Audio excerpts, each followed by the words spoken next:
So today we're joined by Elliot Justham, over 350 appearances for Dagenham and Redbridge in non-league, and also spells in the Football League for Luton. Cheers for coming on, El. So take us back to where it started. So where did you first start playing football? How did it all come about? So started real young. My dad sort of ran a team probably just to get me in it, I think. It's the only way to get him I was going to say I wouldn't have got in otherwise. But started as a left back. We played 11 aside at under sevens, and my first game was at Elliot's playing fields, and actually not far from here, and I missed a penalty. So I think that was the start of my career.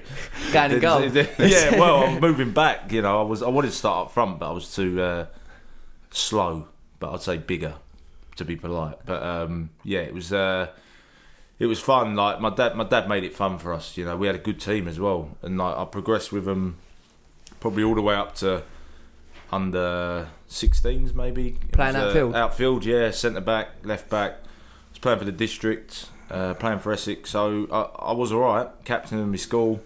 And then I was playing for Hornchurch, EGA, so under 18s. And our goalkeeper, Billy Lepine, he got moved to Brentford. So he was good, Bill. He's doing well now anyway. And they asked me if I wanted to go in goal because I had a little bit of a... And what's this at, 18? 17. Yeah, 17 I was. Are you tall at this point? Yeah, tall. Not as tall as I am now. I had a bit of a spurt at 19. But yeah, he just asked if I wanted to go in goal. And I thought, you know what? I wasn't brilliant on pitch then. I sort of hit my peak at sort of 15, 16. And then everyone was overtaking me. So I thought, yeah, I think it's best to go and goal. But I thought, you know what, try it, and it sort of took off from there. And you'd never played in goal before 17? No, literally, I was on pitch, and I never thought about it, to be honest. I never thought about going in goal. But once I had a little taste of it, I loved it. It was a different buzz. They say you got to be mad to be a goalie, didn't they? Yeah, I think that's probably why they asked me. I think so. How did that then progress on to Hornchurch and then what was it? Redbridge or Ilford or? Yeah, so from there I went to Thurrock Reserves, which obviously Thurrock don't exist now. Yeah. I was there for about 3 months. What were they? They were National League South. At That's the time. it, yeah. And Hacking Heretin was the manager. I was on the bench for the first team so I went in goal, played Capital League on a Wednesday for Hornchurch Reserves with some real like tough characters like Jamie Southern, like giving it to me, and like, I was thinking, Drop me out, yeah. I'm literally out of my depth here. And then played the following season, played 3 months there, and then our manager went to Waltham Forest, who were Ryman 1 North. Yeah. So I went and played there, then went to Leighton under Troy Townsend, so that was good. His boy was obviously, yeah. Andrus was training with us, and obviously now he's gone on to have an unbelievable career. And then I went to East Thurrock as a number 2. But I wasn't playing, so my first real taste of that football was Redbridge, and Jody Brown was the manager at the time. Didn't you score under him? Yeah, so we had 11 players and 2 goalies because there was traffic, and we already stayed up. So he said to me, "Look, I'm going to play Ed, the goalie, Ed Wootton. I think he's goalie coach in the Championship somewhere now, so he's doing all right." And yeah, I went up front and I scored a diving header against Waltham Abbey. So. Literally after 7 minutes. Yeah, it was an unbelievable goal. But I couldn't move. I won a penalty in the second half. I was so tired I couldn't take it. Do you know what I mean? I was so done. Honestly. From 7. Honestly, but it was that Redbridge sort of put me on the map, you know. And you were working at this time as well. Yeah, I was on the underground. Yeah. How was that? Because a lot of National League.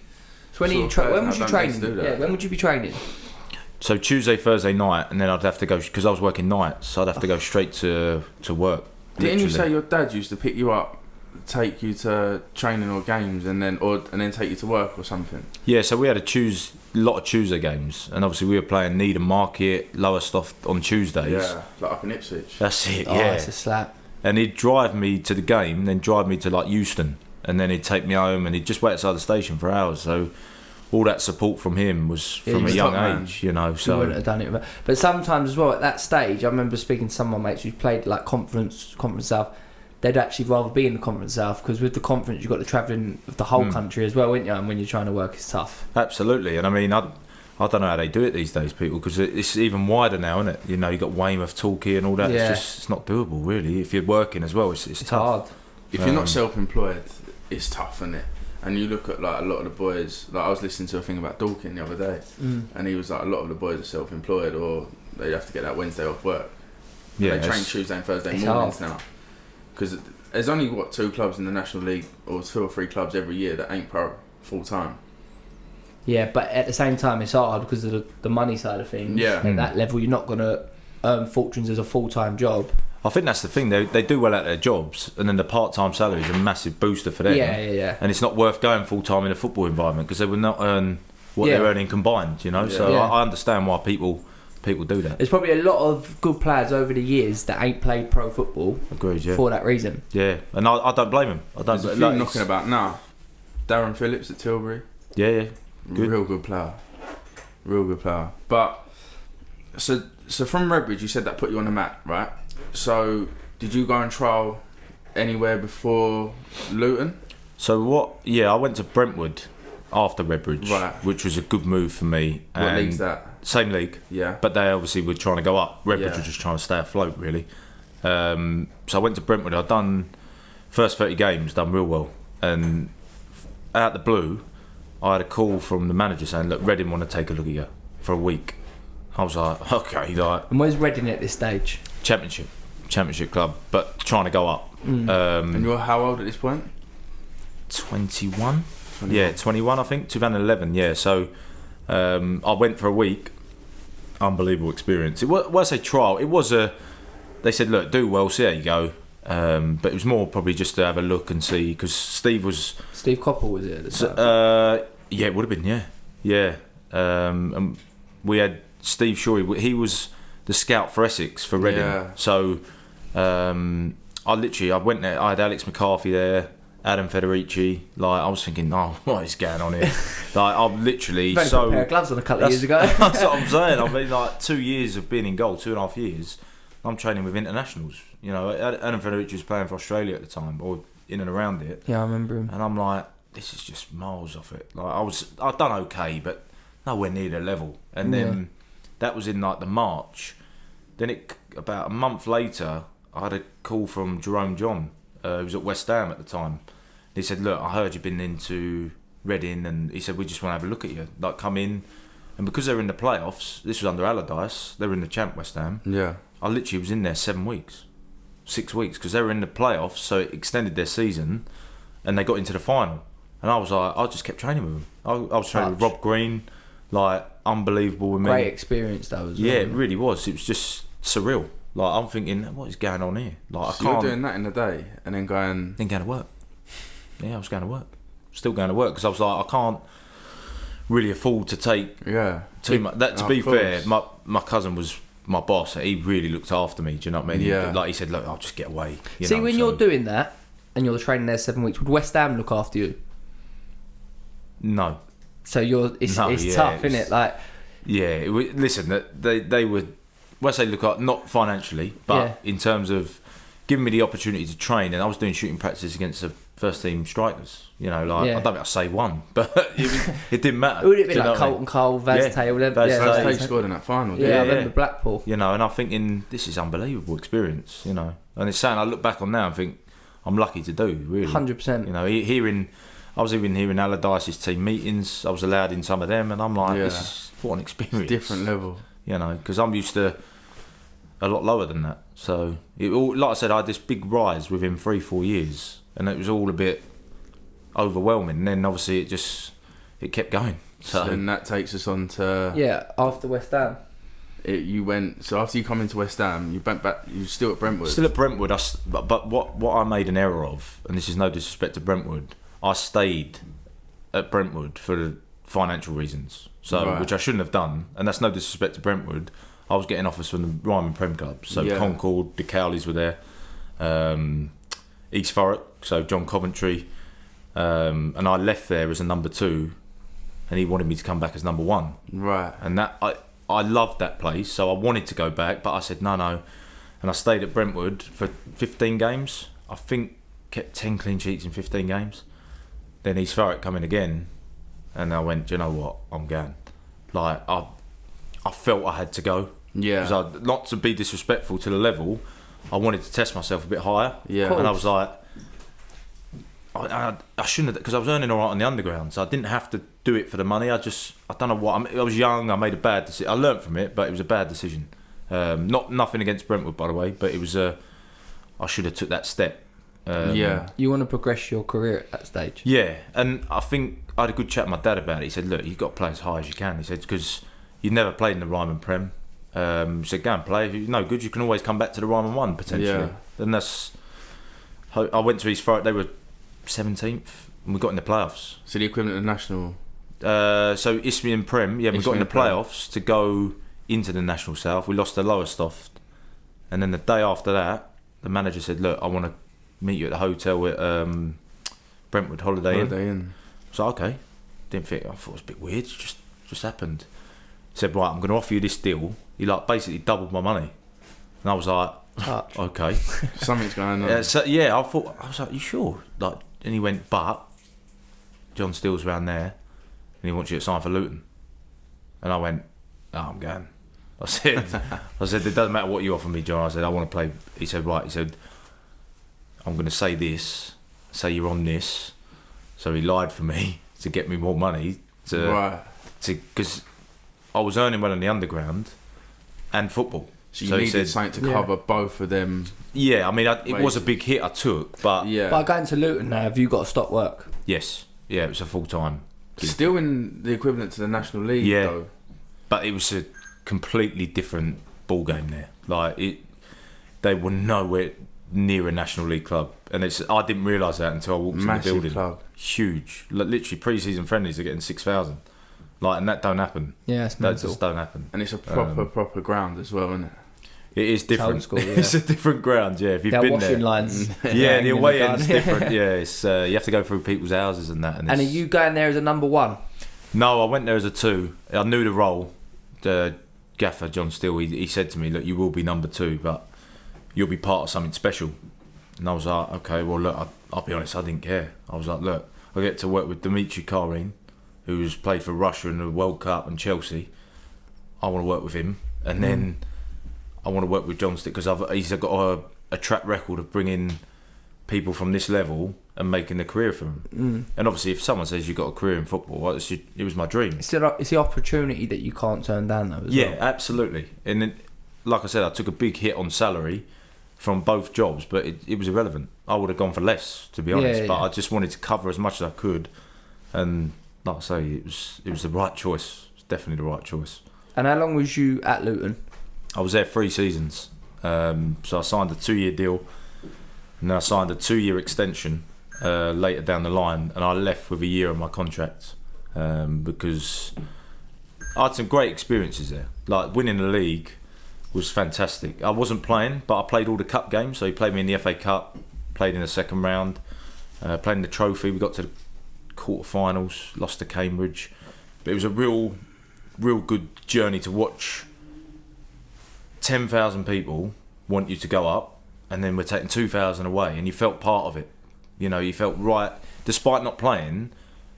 That's what John Steele done. He made everyone feel a part of what created you a were good doing, environment, yeah. and that to me is good manager, because if you keep the players not playing happy, you got a successful team. I think because they're the ones you need to keep on side in training. Everyone was at it, everyone. Whereas I don't think I've seen it as special as that since. To be honest. That's the reason he was hired by Luton, taken from Dagenham, because he's done something at Dagenham where he took 15 blokes with jobs to League One. That club should, realistically talking, never have been in League One. Yeah, that achievement now, I think it was underplayed at the time. Yeah. To get to League One as Dagenham and Redbridge it's never going to. It still, hasn't been done. Yeah. Since, has it? And it's Still- not been close. So Still took Dagenham to play against a Southampton team that had Jose Font, Oxlade-Chamberlain, Lallana, Probably Schneiderlin. Schneiderlin, Ricky Lambert. yeah. You're looking at them, Brighton, Dagenham, Yeah. Redbridge Forest 20, 30, whatever years ago, and then they're playing there. So he's, as a manager, he is, people give him the respect for being the best in non-league. Yeah. And he is. And then that takes us on to he then leaves Luton, ends up going back to Dagenham, and then when Dagenham get relegated from the Football League, and then re-signs you. Yeah, so he went in I think it was the December, and then that was a big shock for me. And then was Luton League 2 at this point? Yeah. Was you number 1 at Luton? Sorry, rolling it back a bit. No, so what happened is Nathan Jones come in. Yeah. And then Mark Tyler was the number 1, and he got injured in the first game of Nathan Jones. Literally after 2 minutes, he had a back spasm. And I was on for the first game. I couldn't believe it. Done well as well, didn't you? Yeah, I think I played the next 7, kept 4 clean sheets. Yeah. But I had a game against Wimbledon. We lost 4-1, and I didn't have a good game. I got dropped straight away, which I thought was harsh. But because I was younger, I was the easy option to drop. Yeah. And I get it. I do get it. But at the time, I didn't, because I was like, I've done all right here. Your ego, you want to play. Yeah, and I've never been used to being dropped. Do you know what I mean? I knew my role was a 2. I've now got in, and it was all a bit roller coaster of emotions. I was like, I didn't know how to deal with it. And then at the end of the season, I knew Dagenham wanted me. I won't say why, but I just had an inkling, and could probably say that now. And then I spoke to the manager, Nathan Jones, and I just said, look, who's coming in as number 1? He said, you're going to fight it out with Christian Walton. And I went, there's no fighting there. I said, I know who Christian Walton is. You know, what's he playing now? Champ? Prem? Do you know what I mean? Yeah, and I'm not playing there, so it's yeah. I think I knew He's politely saying you're going to be second. Yeah, I back myself, but I'm not. I've got to be realistic and go, he's much better. So I just said, look, I want to leave. I said, I want to go and be number 1 somewhere. And he respected me. And funny enough, I see him at Charlton's training ground this season. Yeah, I spoke to him, and he was like, I always respect you as a man for coming to me. And he said, that took some, do you know what I mean? Oh, yeah. To do that. So yeah, he still remembers it now. So I remember the convo, because I drove to his house, which was 2 hours away, just to tell him, because I thought, I can't do it anymore. Being a 2, I needed my own. How old are you at this point? 25. So you feel like you're a man now as well, and you're ready. Yeah. To play regular. I needed to. I think level. I had a taste of it, and I was like, I can't go back to sitting on the bench. Yeah. I can't, because I've progressed, but I was there 3 years. I think I played 40 games in 3 years. So it's a season really in 3 seasons. Yeah, and all little. I thought if I get a run somewhere, I can do something. That's what I felt, and Dagenham gave me the platform to do that. So because obviously it was you and Mark Cousins. You were the 2, technically number 1s, and at that time, arguably 2 of the best keepers in non-league at that point. And it was unlucky for Dagenham that season, because that league is probably the strongest it's been since. You had Lincoln. Remember when Lincoln went on under the Cowleys? Yeah. Forest Green were in there, weren't they? Tranmere. Yeah. Like, it was a big team. And then, obviously, you played the majority of that year, didn't you? Which Dagenham reached playoffs. Yeah, I played 43. So I got dropped the second from last game against Wrexham. We played Sutton, drew 2-2, made a mistake for the first goal, and then just said, look, I'm going to bring you out, but you'll be back for the playoffs. That didn't come like that. Mark done all right against Wrexham, to be fair, and then he played Woking, done okay, and then I thought I'd go back in, and I didn't, and that stung a bit. You know, I played the whole season. Because it felt like a false promise. Little bit, and I thought, that's a bit, and then my head was gone for the like. Obviously, we lost to Forest Green, gutted, because I wanted to get into League 2. Didn't work out, and then in the following summer, I sort of knew Mark would start the next season. I just knew he would because of how it finished. And Mark's good. Listen, I like Mark. I get on really well with Mark. Good friends, aren't you? Yeah, he's a good guy, Mark. And it was never personal. It was always, I just want to play. Of course, but there's one shirt in there. Yeah, it didn't matter if it was Mark or Joe Bloggs. I wanted to play. With an outfielder, you might, if you're a centre midfielder, you might get put right wing or something. But yeah, you literally have one position. And that was it. It was hard to. He's still my mate. I wanted him to do well. Do you know what I mean? But I knew if he does well, I'm not playing. But I never wished him bad because I had a lot of respect for him. So, but it's unusual, especially in non-league where budgets aren't massive, that you've got 2 goalkeepers who could probably go and be a number 1 at any of the other 20 clubs.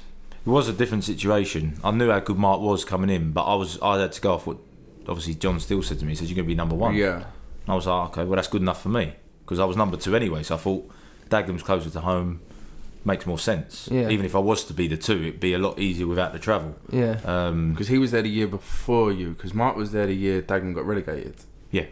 But I still think he had half a good year, didn't he? I think he still played well, yeah. Yeah, I mean, that was under Wayne Burnett. That's and it. then, how bad is this? Dagenham get to the 3rd round of the FA Cup, sack the manager, Wayne Burnett, about a week before, or on the replay of the 2nd round, knowing that they've just drawn Everton away in the FA Cup. So they sack the manager, virtually going down anyway, bringing John Steele.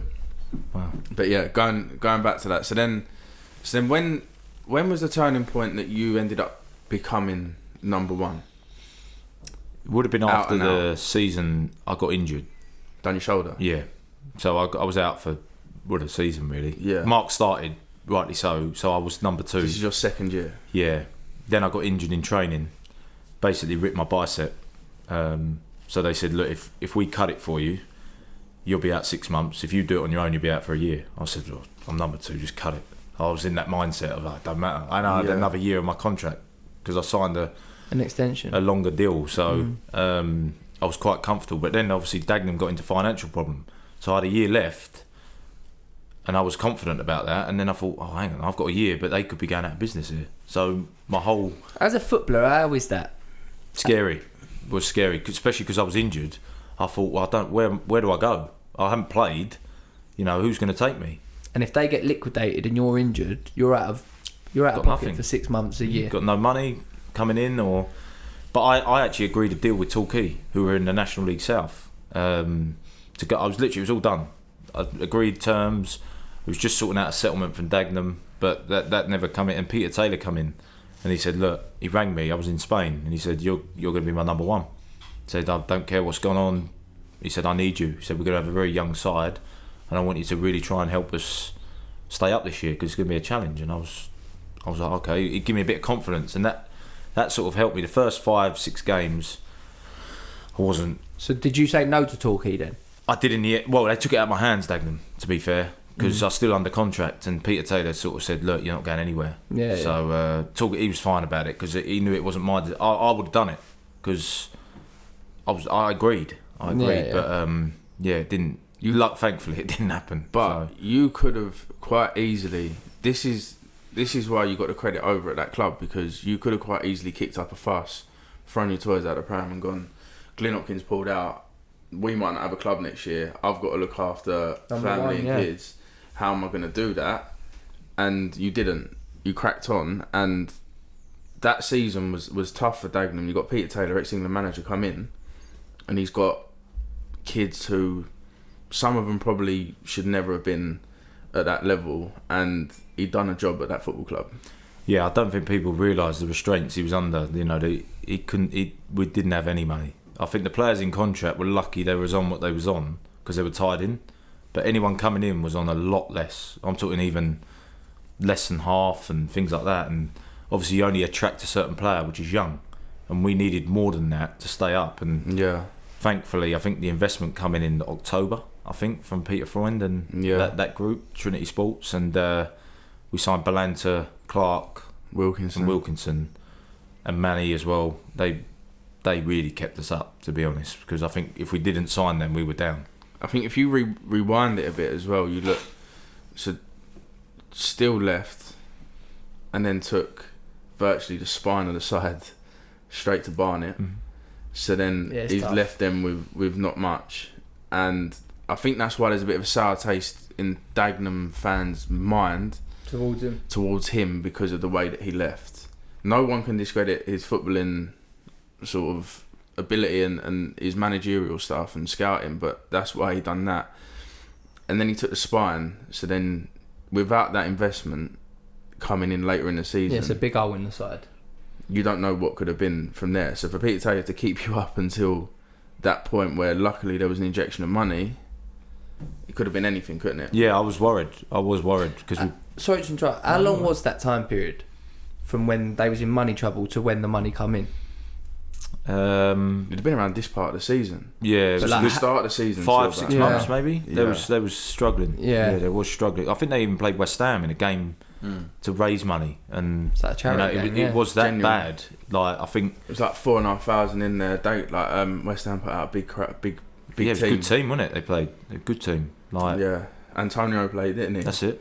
Yeah, People like that, just to try and raise money to keep the club going. It's mental. Because you think clubs like that, they're not like, it's like Bury.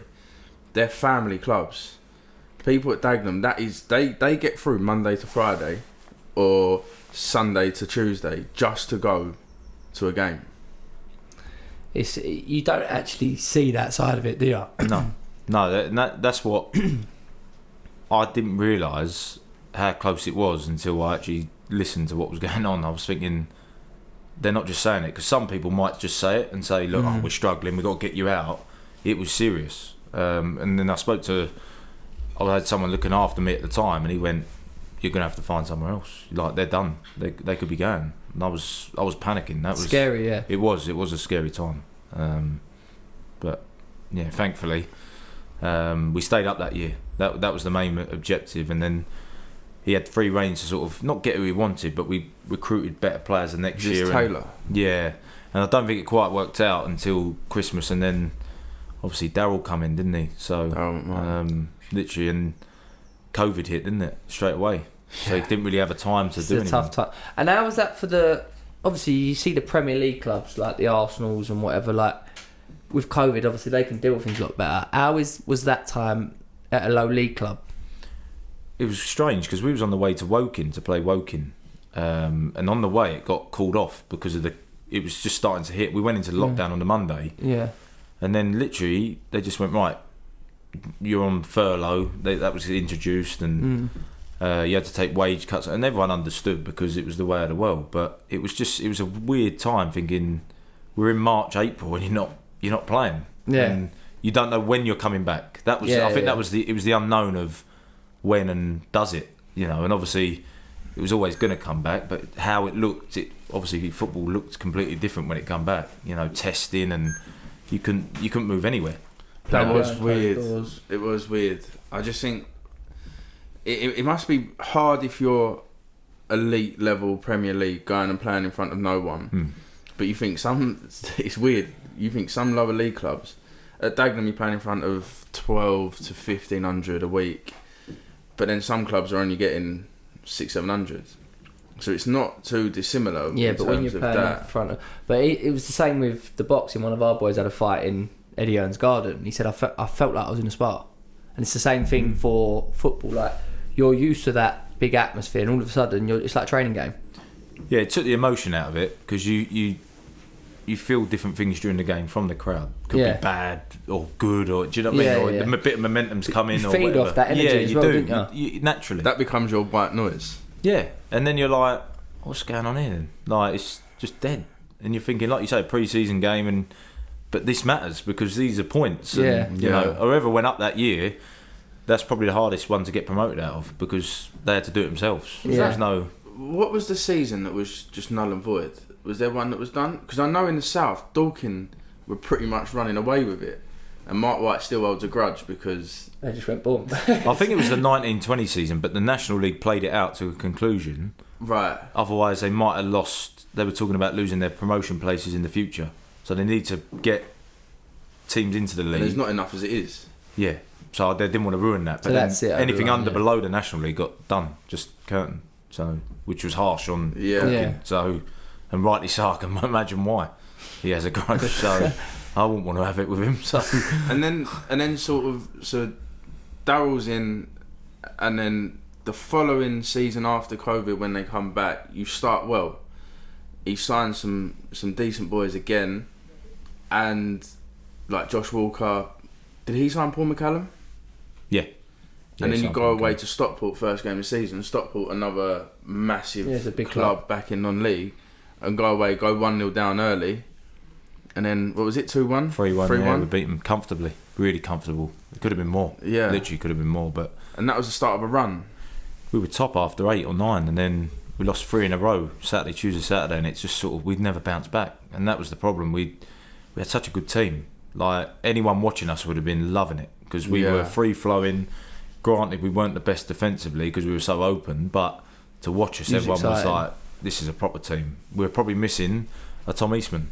I think if we put Tom Eastman in the, I think definitely got playoffs, 100%. And that's nothing against the centre halves because they're all different and good, but I think he would have given us that balance. A bit of stability. Because you look at that and it's probably the most free scoring or scoring at will Dagenham side you've had in years. 100%. Probably since that first playoff season. Thing is, we were going 1-0 down most weeks, and you didn't. No, but no one was worried because you knew we'd scored 2 or 3, and that was the confidence we had.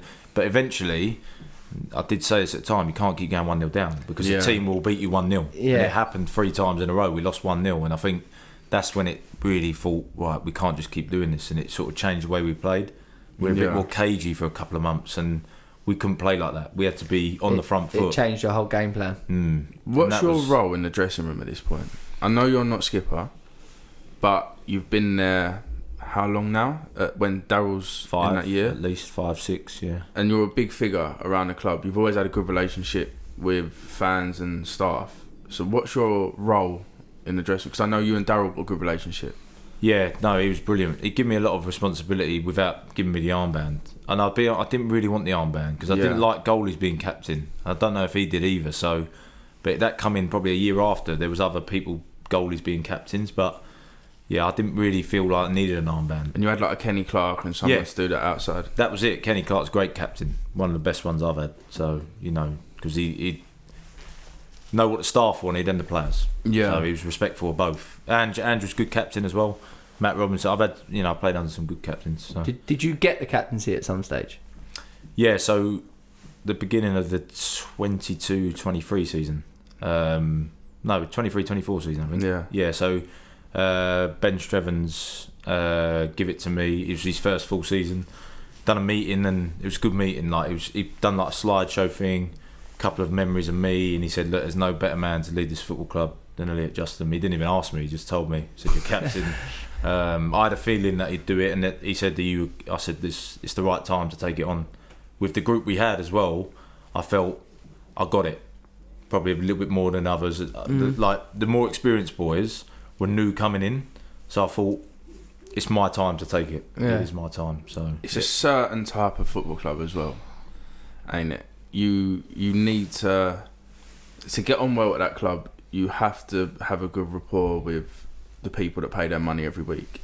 Yeah. And you had that. You had the respect of those people.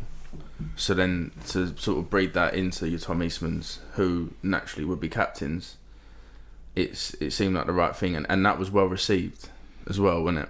Yeah, I think everyone would probably thought I might take it sooner, but I just didn't feel I needed that, and I was still trying to. Sounds weird. I was concentrating on my own game still. Yeah. Like I still really trying to get, and I thought now it's in a good place. I feel it's the time I can manage, because I didn't realise what come with that off the pitch, managing things as captain. What kind of things? Players' emotions. Yeah. Players' emotions was big for me. I felt it's knowing the person as well, whether they need an arm around them or and that's the hardest thing. I think, especially this. No offence to the younger generation, but you have to manage it differently, and they all need different things, and that takes time. Every person does, though, doesn't they? Yeah, of course. And a lot of my phone calls were with that. People moaning about things or complaining, and I had to manage that. And then I had to. Manager had asked me, what's he like, and he'd go, I'll find out. And it's just constant. Like, it was all the time, in the car, on the phone. But I loved it. I did love it. You're the middleman between the manager and the rest of the To a point. I mean, he'd do his own one-to-one chats, obviously the gaffer, but sometimes it's easier to open up to your captain than it is your manager. Yeah, because I'd set it up in a way where it'd be honest, but obviously if it's personal, then it's above my head, within reason. But I'd do anything I could to help, because I just wanted to have everyone fighting for the same cause, because I think Dagenham lost that for a little bit, and then Ben Strevens was trying to bring it back and fix it, and I think that was probably the best thing he'd done. He tried to do that, and it got better from because he inherited a dressing room where it was disjointed. People, I'm not going to name names, but people were not wanting to be there and still had a year left on their contract, so that's not easy to manage. Because they're happy to see out their contract. Correct. And they're bad for the new group. And you're like trying to integrate them back in.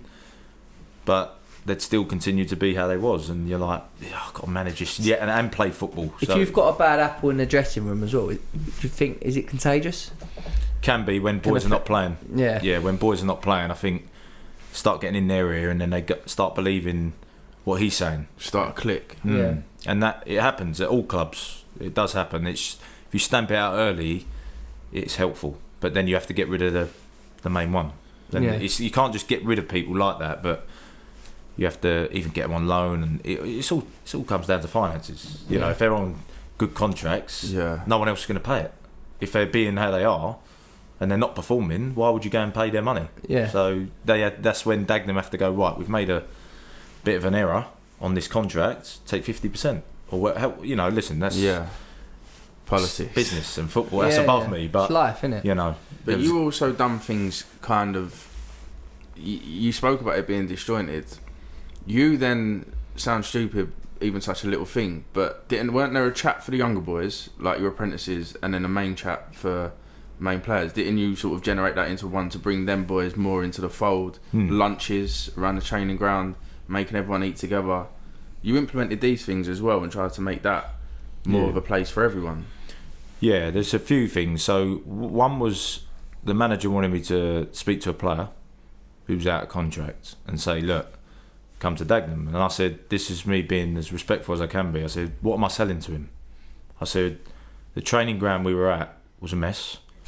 Financially, it's an okay deal. It's not being disrespectful, but it's not like life changing to go come here. So what am I selling to him? I said, we don't get lunch. I said, you have to do your own kit.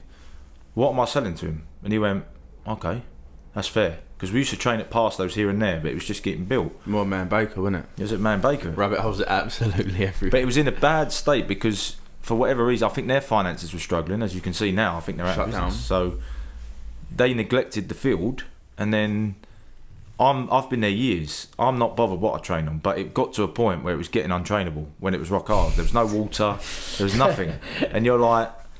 And what level are they at this point? National League. You know, and you think they're a professional full-time football club. I know, and it's sad that you have to explain it like this, but this was what was the reality. Like in the winter, the gym's freezing. Like it's just so cold because there's vents coming in, and you're shaking doing your gym sessions, and you think that shouldn't be the case. You know. So we needed a different base, is what I was getting to with the gaffer. And he said, and to be fair, within a couple of weeks he sorted it. And we went to Parslows. I said, now you take a player there, different ball game. You're not talking about financials. You're saying, look at the facilities we've got here. And that, to me, was a big game changer. Lunches. If you want people to get on, get them sitting down together. Yeah. That's how you get to know each other. What you're doing later, what you're into. Yeah. Whereas if you just go home, I don't know what he's doing. And to be honest, you don't care. Yeah. Because you're gone. Yeah. And these little things helped. They really helped, I feel. And so it wasn't down to me. It was the manager pushed it, and these were just ideas. You know, they're just ideas, and I think it's worked in terms of bringing people more together because they were just going home, and that's not healthy. So there's no bonding. Nothing. You know, not even breakfast. They didn't used to do breakfast. They're starting to do something now, like get no phones at breakfast. Talk to each other. You know, like what you've been doing last night, or having trouble, or have fun, have a laugh. You know, it's you're with each other a long period of time, so you've got to get on as best you can. Did you learn things from? Because obviously at Luton, your skipper would have been the centre half. What was his name? Steve McNulty and Ronnie Henry. You must have learnt things from them at a young age. Yeah, I mean Steve was pretty ruthless, to be fair. I remember I was late, not late. I had to be in at 9:30. I got in at 9, and he said, have you been? I went, it's you 9. Can say it, though. Oh, right. There you go. I'll let you say it. I was like, I'm on time. He said, if I'm here before you, you're late. I was like, and he was serious, dead serious, scouser, nutter. I was like, shit yourself. Every day I got there at 8:30, and I was living round here, so it took me an hour and a half. I had to leave at 7. Didn't you have a car school with Benno and Guttridge? Yeah, I learned a lot in that as well. That's for sure. That was an education, not just about football. They were life skills they taught me. So, but I was managing them two. They're always arguing, them two, because they're all finishing their careers. They're just arguing about everything. Dagenham as well. Yeah, no, but to be fair, Guttridge got me to Dagenham. He helped that, and Benson as well. So I wouldn't have had the career I went on to have without them two. That's for sure. So I learnt a lot from them. Sort of call McNulty nutter. If you've done anything, I remember. So someone drew something on his peg, right? A penciled something, right? And no one admitted it. No one said who done it. And he's like, and I get this, right? He's gone in the youth team dressing room, he's put all their clothes in the shower, turned them on, and said, I'll do this every day until I find out who's done it. They had their phones in it. He didn't care. He said, what are you going to do? I said, like, you're not going to come at me. He said, if I don't find out who done it, I'm going to do this every day. And I'll do the first teams as well. Someone eventually admitted it. What happened to them? They got chinned. And he actually laughed because he said, I rate it, but he said, at least have the bottle to say who done it. He said, I'm the captain. He said, and to be fair, I had an incident at Dagenham when I was captain. So someone put a Mars bar in my boot. Yeah, so we're not talking a clean, like the stringy one where they've half eaten it and it's jammed in my boot. And I was like, all right, bear in mind, unprovoked attack. It weren't as if I was doing it. And I said, I can take a laugh. I said, but who's coming for me then? I said, like, I'm the club captain. I said, if you want to do it like this, I said, I'll retaliate. I said, but if I retaliate, I'll go further than Mars bars. So unfortunately, I cut someone's flip-flops. There was 4 of them in line, right? Cut flip-flops, and they got thrown on the roof. Big, expensive flip-flops. I said, I don't care. I said, branded, like, not just Adidas. They were nice. They were nice. Was nice. Got someone's towel. Unfortunately, got someone weed on it. And they got left in their place. And then boxers got cut. 3 pairs, expensive ones. I said, look, until I know who's done it, I said, I can keep going. Eventually, someone's like, all right. They admitted it. And I said, look, just keep me out your games. I said, that's a lesson to you. If you come for me, I said, if you touch my car or anyone, I said, I'll go 10 times harder. I said, because when I was younger, I see what was happening. I said, it gets out of hand quickly. I said, and you'll do it to the wrong person. And not me, I'm talking to someone else. I've seen it all go off. Punches, like full-blown fights in car parks about like someone put a fish in someone's wash bag. And I'm talking a nice wash bag and all. And I'm like, he went and decked him. Do you know what I mean, over it? And I said, then it becomes a problem for the team. Yeah. I said, there's a laugh. I love it. Obviously, have some banter. I said, but then it becomes... Just don't overstep silly. Them up. You know, I said, especially club... I said, I'm trying to think, if you've done that, like I said, McNulty, there's an example of he just won't stand for it. Because I think there's a respect line as well. Do you know what I mean? We've got to put a picture of him up because he is... If you saw him in a shirt playing football, you'd think charity game, right? But when I tell you... I hope you ain't watching this, mate, because you're going to get it. Mate, when I tell you he's probably the best centre-half I've ever watched at that level, like, no one gets past him. He heads everything. He come on for Tranmere in their playoff final, didn't he? Yeah, it's brilliant. Oh, mate, he's just come on and absolutely bullied their centre-forward. It might have been Deutsch, maybe, at Forest Green.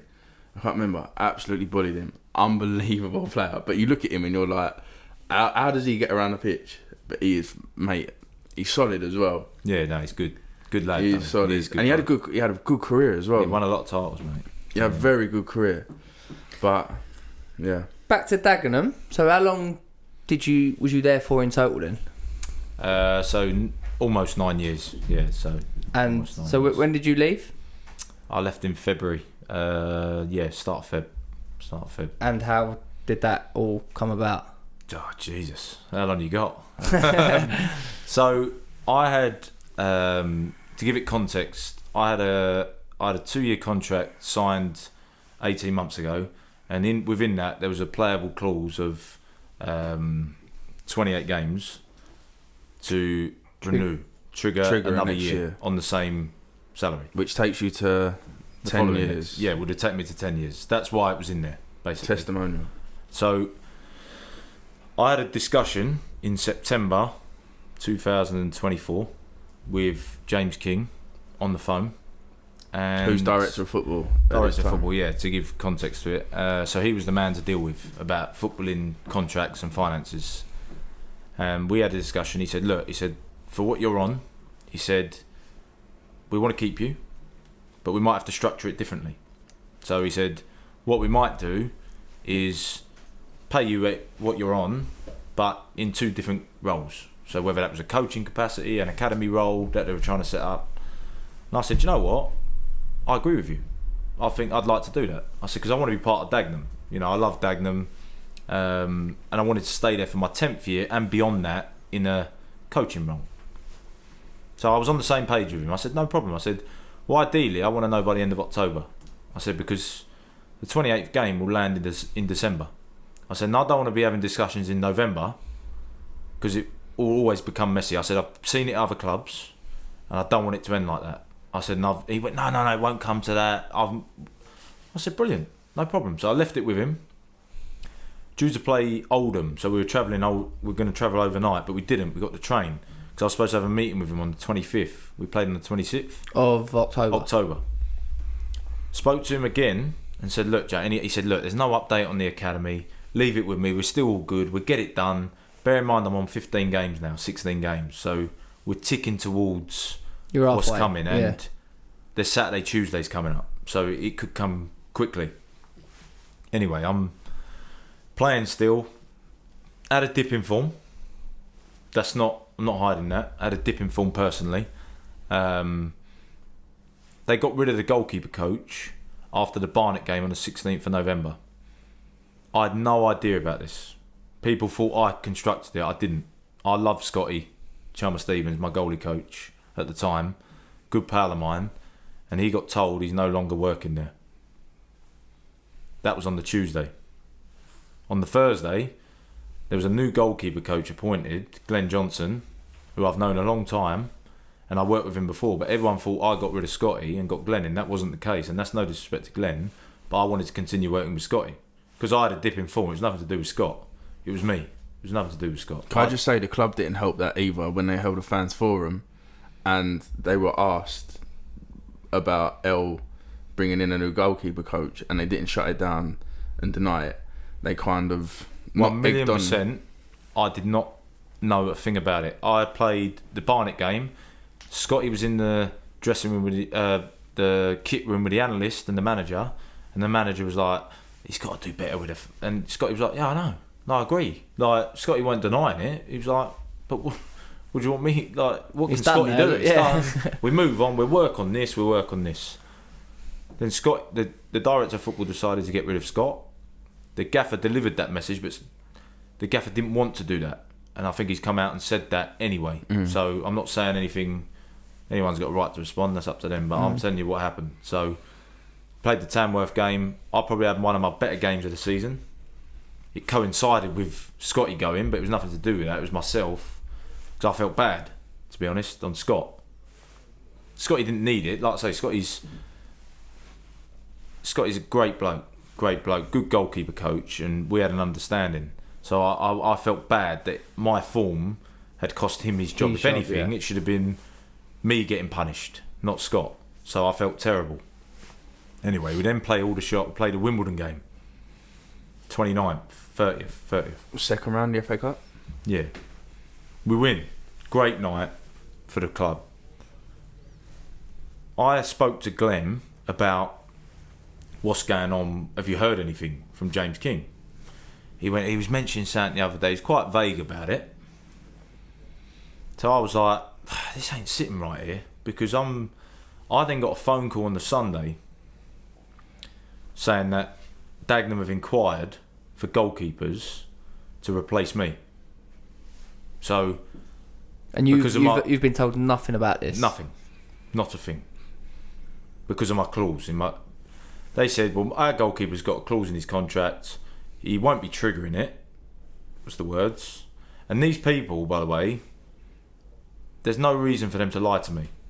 There's no reason for them to ring me on a Sunday after we've beaten Wimbledon and give me that news, because I was buzzing. Obviously on a high, we're in the third round, the anticipation of the draw.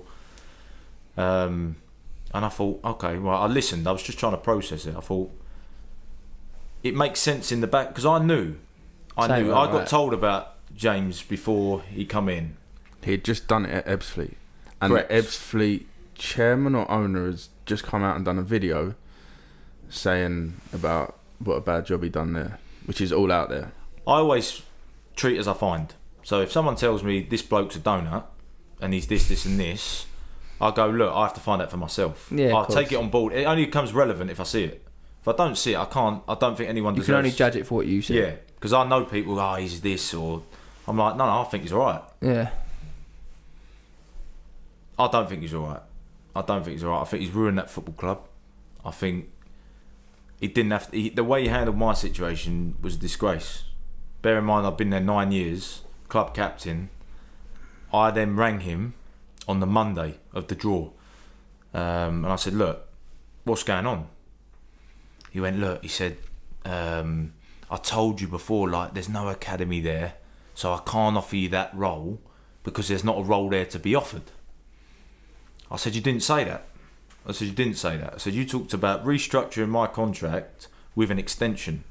So, not this season, the following season. So the clause comes out and we extend the deal on a different role," if that makes sense. So whether that's player something, but the contract stays the same numerations.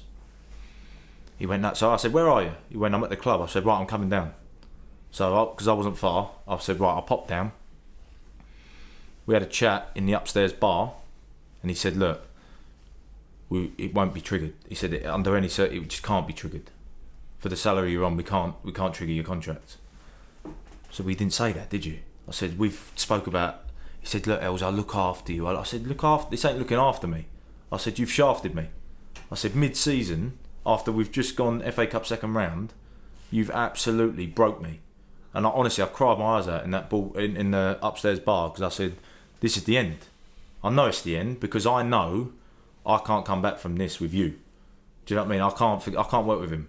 Yeah, like, unless he's gone, 100%. You're gone. And at that point, there was no sign of that because he was making all these decisions and being allowed. And it wasn't just me; he was making decisions with other players. But just so everyone knows, Ben Strevens backed me 1,000,000%. 1,000,000%. He never once knew about it. Was out of his hands, this decision. If it was his decision, and this is his own admission, he would have just continued playing me and triggered the contract. He had no problem with me. So he ended up being on the receiving end of correct. the same treatment. And I didn't want that. So I didn't want Ben to get caught up in all of this, but James created this, unfortunately. And so what happened with me and James, he said, "You got a few options. Take the clause out, carry on, you're gone at the end of the season." Said, "You can stay next year on half your salary." He said, "But I don't think you're going to do that." "No, I'm not. I don't need to do that with you. That's the biggest insult you could give me." I said, "I'd rather you just say you're gone." I said, "That's a token offer." I said, "Well, I'd rather take half my money elsewhere than with you. Just because of the principle of how you've done this." And I said, "Also, you lied to me, like, badly." I said, "You didn't have to do." There was always a way of handling this situation. If you had sat down in the October or September, whenever it was, and had that conversation, 100%. If he said to me, "Look, El, we're going to be going a different way. I think we can make your goodbye proper," and I wouldn't have agreed with him, but I would have respected him for coming to me you'd and have saying, accepted it. Agreed. Because then I could have had a proper goodbye for the rest of the season. Yeah. And gone out in a good way. I said, but instead of that, it's ended up being a mess, really, because after that was at the end of November, played the Rochdale game, won 1-0, done all right, and then it all come out on the Monday for some reason. I don't know why it come out on the Monday, because I didn't tell anyone apart from my parents and my missus and that was it. It come out.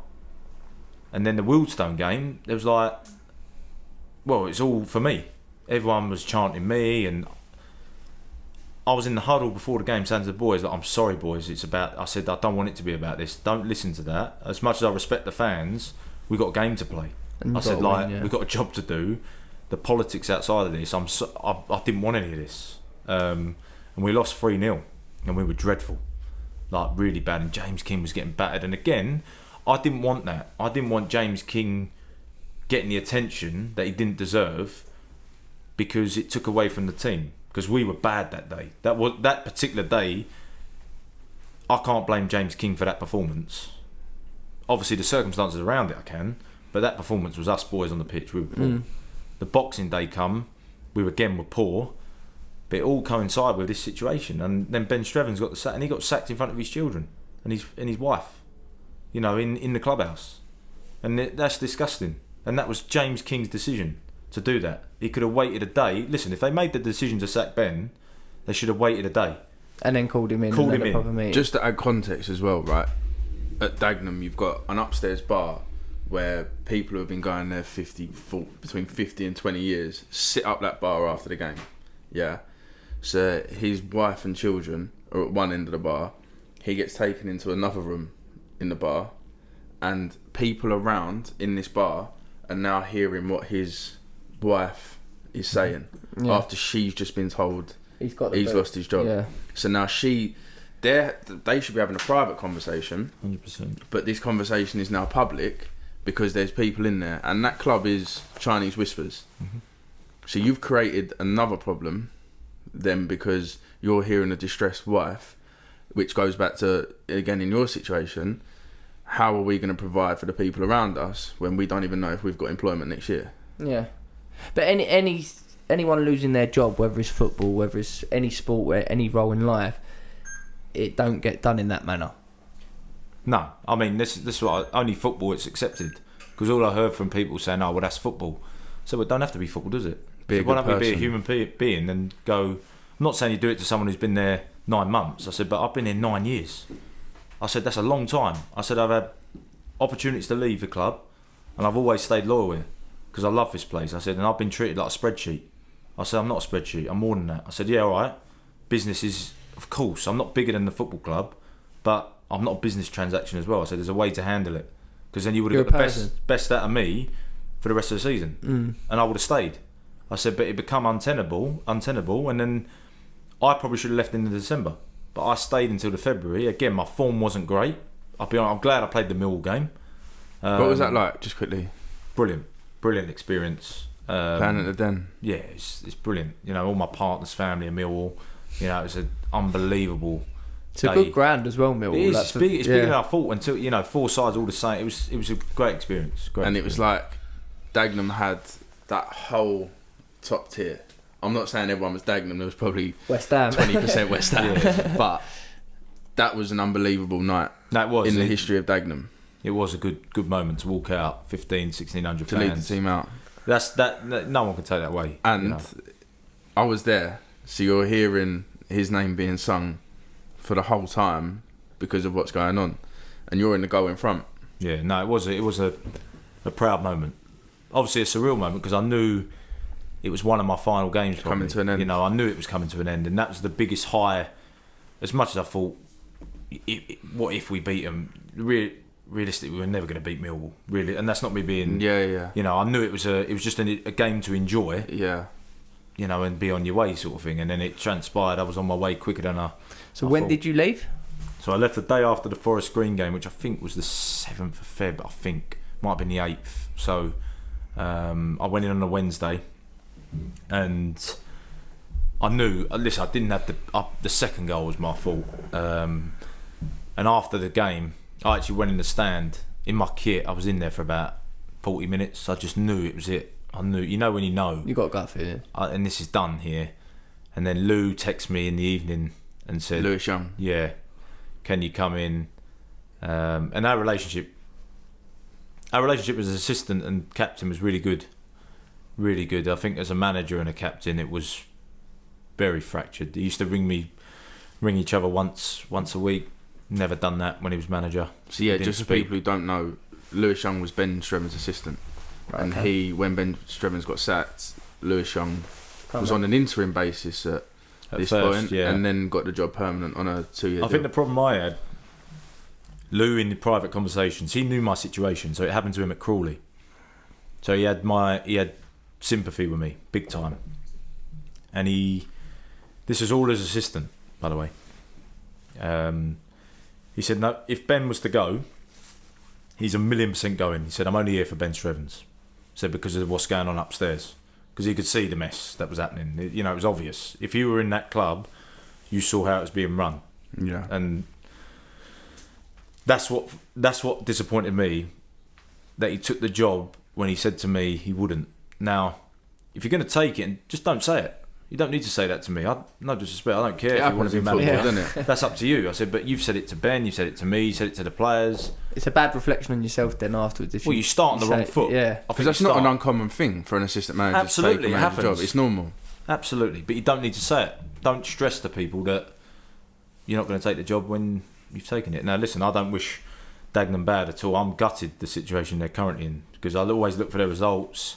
Even they've been playing early, my dad would come behind my goal and tell me the final score, and I'm like Barnet when it was late goal. I was gutted, and you know. Because you're a fan as well. Absolutely, it killed me to see him go down.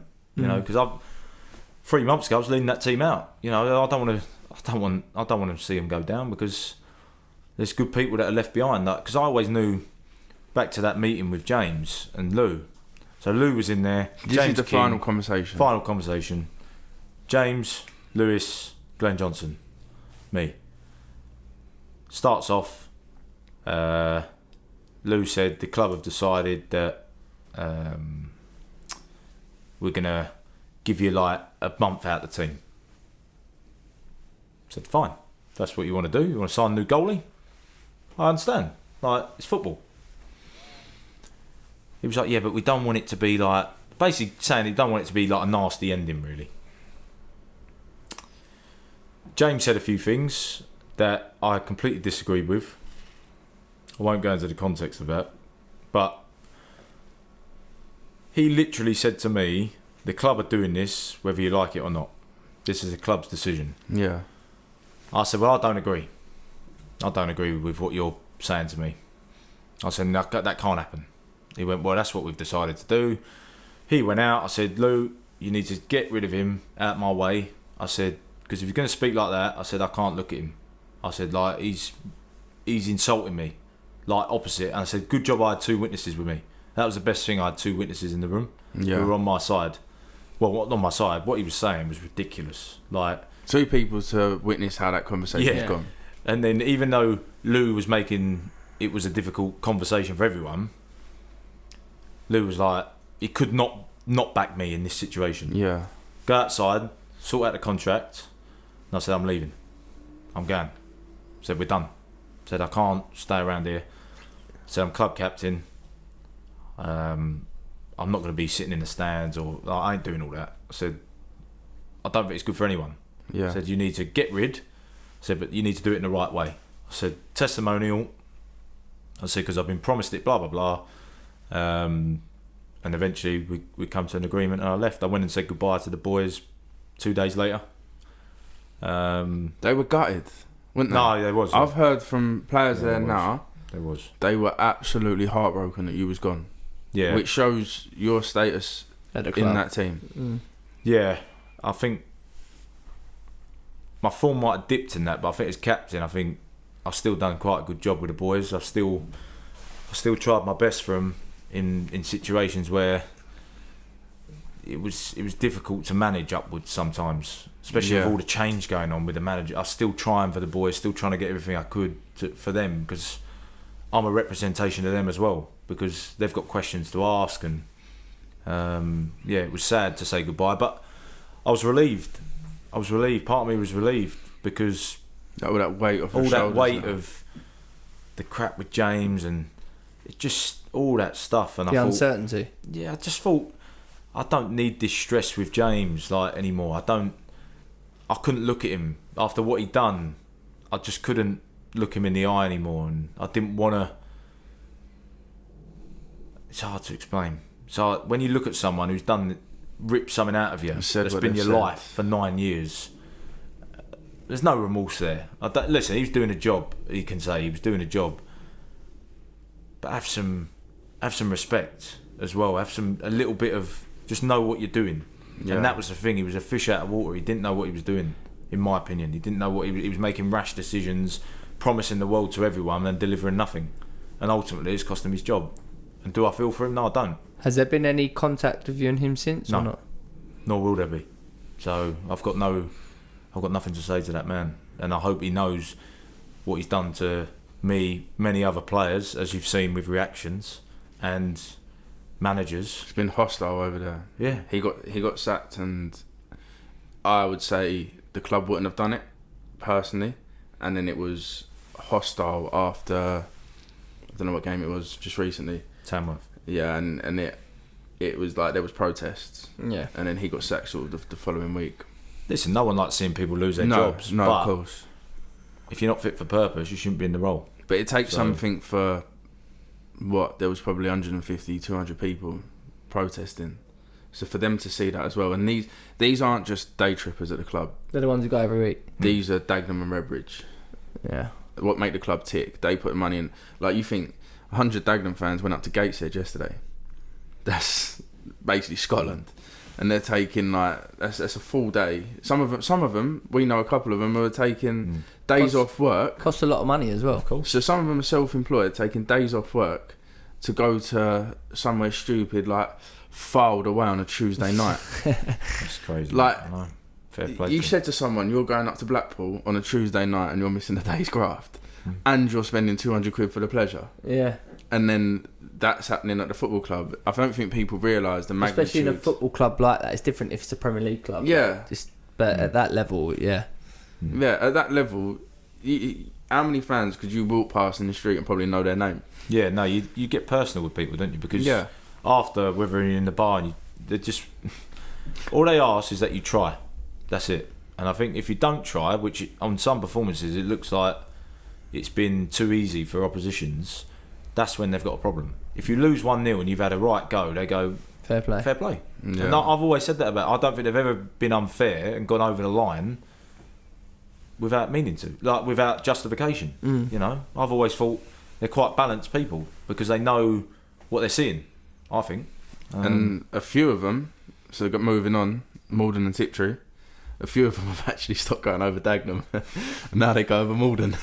I'll be every game I've played, I've had at least 5 Dagenham fans there. Every game, home and away, apart from Ipswich Wanderers. But in general, they've been there, and that even says a lot to me that they're coming to. Like, I look around, I think, what are they doing here? Like, I didn't no, but in a way, like surprised element to go like. But it's nice though. It's lovely. And we lovely. skipped it. We did skip it, but England C. So when you got the call up for England C, how was that? Very proud. Yeah, I mean, I've had 2, but the Wales one was particularly proud. You know, because it's a proper game. They hate the English. I know that. So it was a hostile game, but I played 81 minutes, and to get that cap for my mum and dad to come all the way there and see that, especially my dad seeing the whole journey of what I've done, to see me get that cap after the game is something that no one can take away from him and me. Like, for me, it's great, but I was more happy for him to see that. Yeah, you know, he's seen. He goes home and away everywhere. With Yeah, me. So I see him all the time. Always there. So, and he's probably chewed your ear off loads of times, but he's just so happy to see that for his son. So yeah, it was a good moment. And what about the testimonial then? Yeah, so it's Monday 26th of May at Dagenham. It's my Dagenham team, some good players hopefully, and against the 09-10 Dagenham promotion team. So that's the game. It's going to be a brilliant day. It's just a Dagenham day, proper Dagenham day, full of people that just have done well for the club as well. So it won't just be that; it'll be other older Dagenham players as well coming and supporting it and playing. Because I just want everyone to celebrate what Dagenham is about. You know, not what it's been about for the last sort of 9 months. I think it's lost its way, but I think hopefully that day can bring people back together, and you know, it's a nice way to say goodbye, because it was a very rushed goodbye that I had, and that's a day to say goodbye, and you know, everyone move on. So that was Monday the 26th of May. Monday 26th of May. Yeah, it's a 3:00 kick-off, but the ground will be open about 12, I think. How can people get tickets? So it's through the Dagenham and Redbridge website. They've done the ticketing system for me, so I'm thankful for that. They've been helpful, really helpful with the assistance of the game. And E13 Events, Ian, he's been brilliant. Him and his wife been fantastic with me. So anyone wants to get tickets or anything, to contact Ian or the football club for more details. Brilliant. No, thanks for coming on, El, and Thanks, mate.